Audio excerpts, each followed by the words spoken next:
Hello to the world and to the kingdom citizens. I greet you in the precious holy name of Yeshua Messiah, Yeshua HaMashiach, who said in his word, John 8:32, and you shall know the truth, and the truth shall make you free. Hi, I'm Dr. John Curry, and welcome to the embassy of the kingdom of heaven on earth. If you want to follow this podcast, please subscribe to JC Global, Embassy TV1. Ring the bell and hit the thumbs up button. Today's message is entitled, Breonna Taylor and Michael Brown. Breonna Taylor and Michael Brown. I want to go into, if you please, the understanding of what happened with Breonna Taylor and also what happened with Michael Brown. See, what happened with Breonna Taylor and Michael Brown is a plantation mindset. The white man uses a plantation mindset in order to win the battle between blacks. Now, we know the situation with Michael Brown. Michael Brown was murdered by Darren Wilson. And after being murdered, years went by, I think maybe roughly 4 years went by, and then they brought in another prosecutor, a St. Louis County prosecutor named Wesley Bell. He reopened the case, studied the case for the last 6 months. And once he studied the case, he found no charges on Darren Wilson. Therefore, when black people read about or see on television he found no charges with Darren Wilson, it makes the white man looks good because the white man don't want to look bad in front of blacks. Now, that's plantation mentality.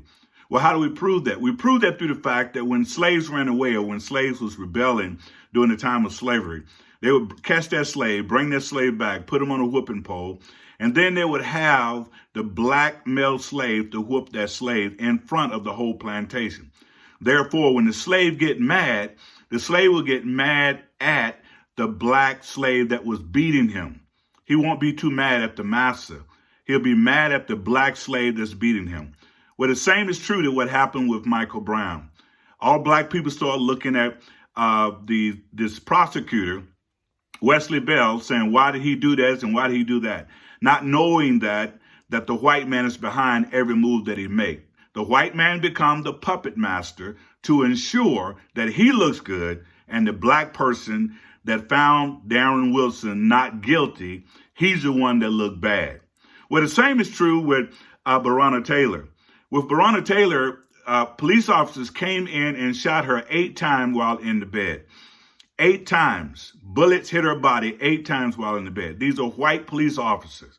So what do? They go and find a Kentucky attorney, and his name is Dameron Cameron, and he's the one that's presented it to the media as well as to the citizens, those that are protesting. He presented it that no one was found guilty except for minor charges concerning wanton charges, not wanting to hurt someone. A no-knock warrant, you go in somebody's house and you get shot at, and all of a sudden now you're releasing 8 bullets on someone that's in bed. But the way they did it was that they brought in this person, Darren Cameron. You know, they like to find these coons. They like to find these buffoons. They love to find these black drops that are looking to get a position so that they can be somebody important. So they found him, had him to present the case.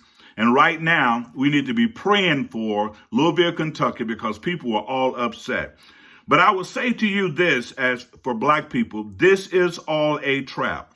As I said right now, it's been open season. It's open season. The Holocaust continue. The Holocaust continue. It's open season on black men, women, and children. And we must not allow ourselves to be afraid. We must stand up and be men and women of who we are. But we are in the Holocaust. This is not a war on black people. The war has never stopped. They're just now using our own people in law enforcement to find white people innocent and not guilty of blatant open murder of unarmed black men, women, and children. So I just want you to be cognitive of that and understand that this is plantation America, and they're using black people that want to be slaves, that want to be coons and buffoons. They're using those black people that want positions, that want to be high up in law enforcement. They bring them, put them down as AGs, put them down as prosecutors. And when they get put in those positions as prosecutors and AGs, they will always, or mostly always, find those white cops innocent of murdering black men, women, and children.